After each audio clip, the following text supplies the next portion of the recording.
This story takes place deep in the frozen wilderness of Alaska, and it starts with a billionaire named Charles, who flies in with a small group to run a photo shoot for his wife, a famous fashion model.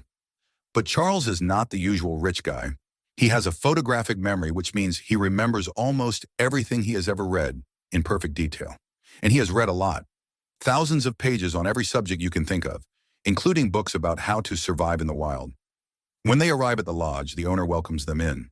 While everyone else settles down and enjoys the atmosphere, Charles goes straight for the bookshelf in the corner. He has already read most of what is on it.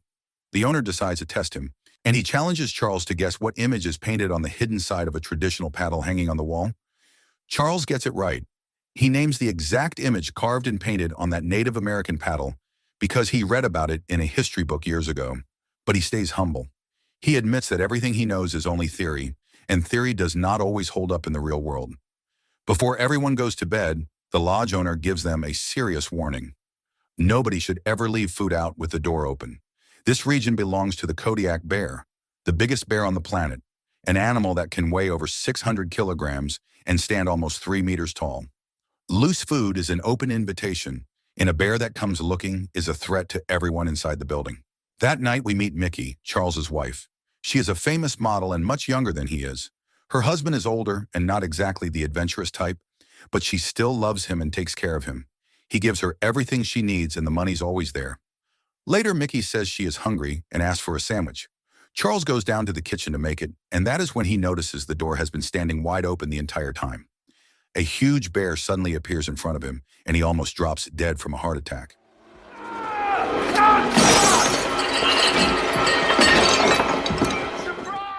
But it turns out to be a costume, a surprise for his birthday.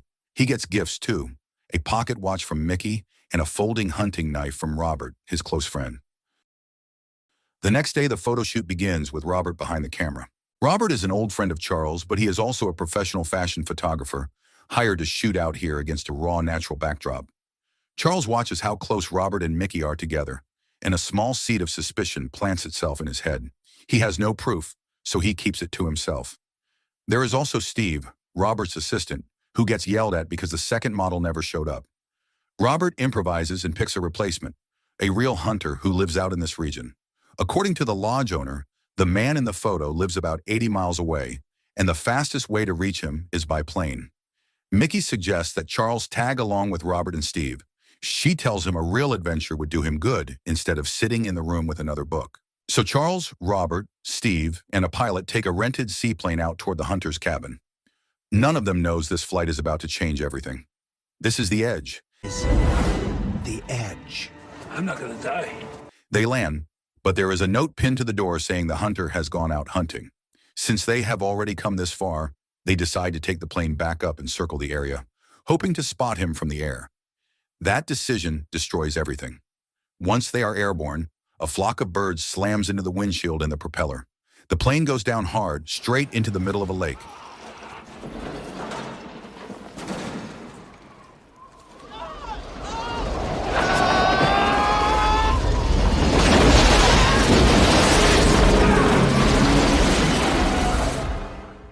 The pilot dies instantly.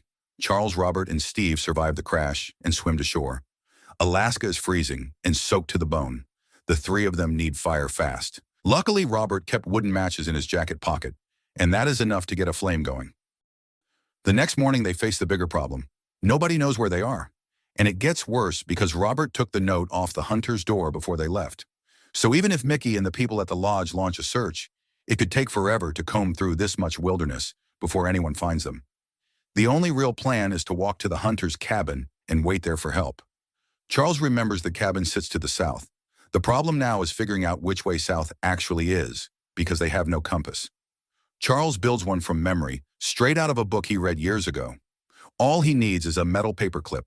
He straightens it out, rubs it against silk, then floats a leaf on a patch of still water and sets the needle on top. The needle turns and it points.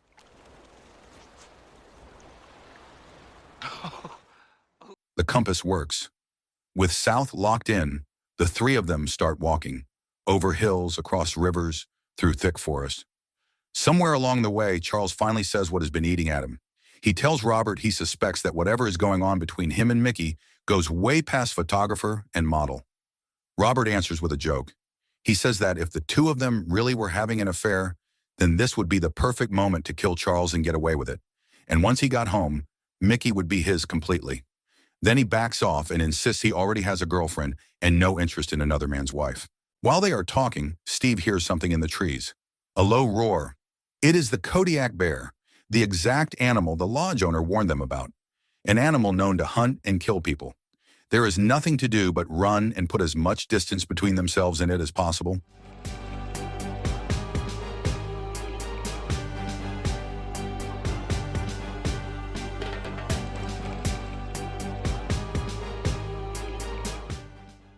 They run until a river cuts them off, fast and violent. It looks like a dead end, but Charles proves his brain is still worth something. He spots a fallen tree nearby and turns it into a bridge.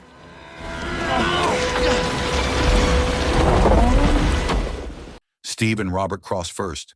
Then it is Charles's turn. By that point, the bear has reached the bank, and it starts shaking the trunk. Charles loses his footing,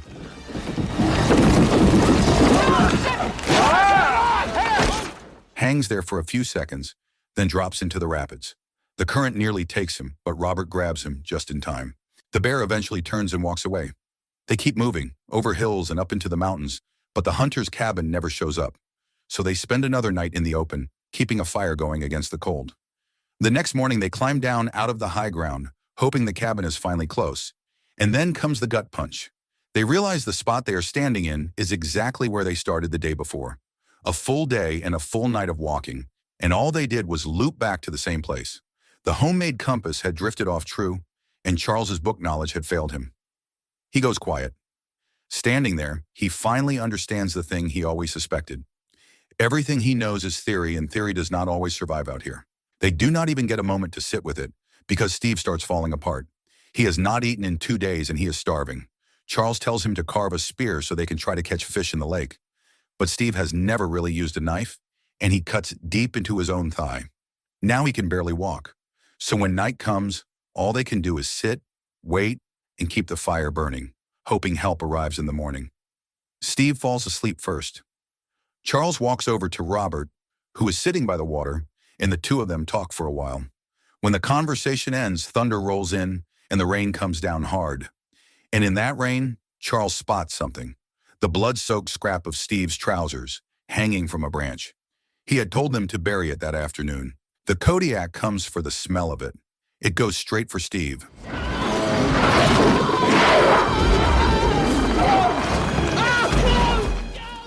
Charles rushes in to help, but he is too late, and Steve does not survive. Now it is just Charles and Robert, freezing in the snow. Charles keeps leaning on survival instinct and everything he absorbed from those books, and he builds a snare to catch a squirrel, anything to put food in their empty stomachs. Right as they catch it, a helicopter passes overhead, sweeping the area, searching for them. The two of them scramble through the trees, but the helicopter moves on.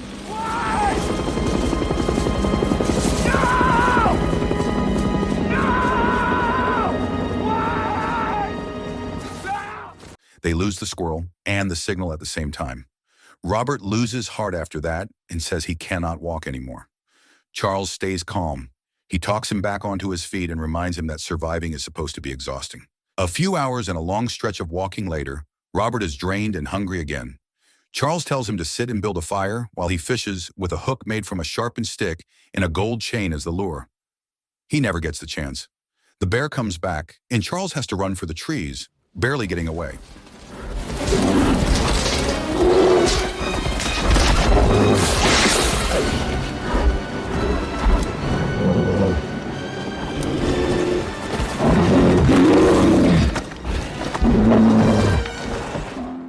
He makes it back to Robert in the fire and tells him the truth.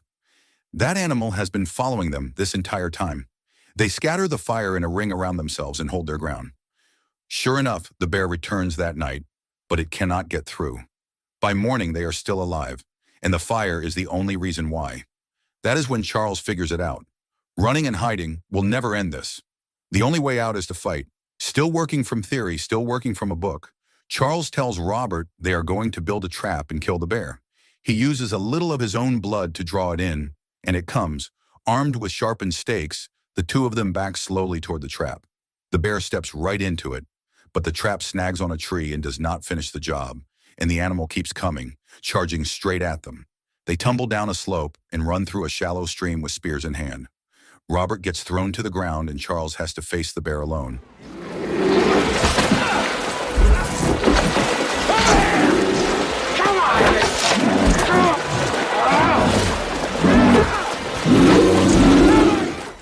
And he wins, driving the spear straight into its chest.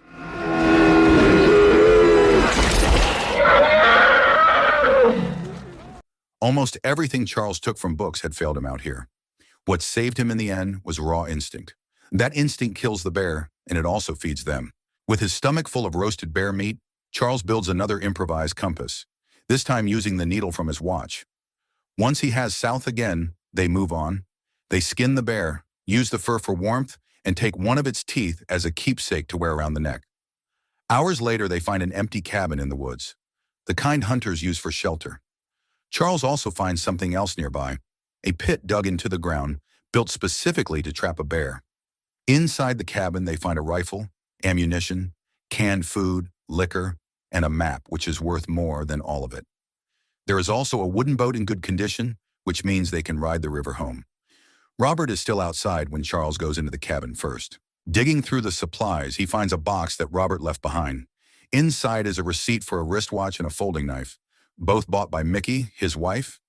But what stops Charles cold is the note that came with it, a message from Mickey to Robert, tender and impossible to misread. Proof of the affair. And right then, Robert walks in, picks up the rifle, and loads it. He admits everything. Every suspicion Charles ever had was correct. With Steve dead and only the two of them left out here, Robert sees his opening, a chance to have Mickey completely.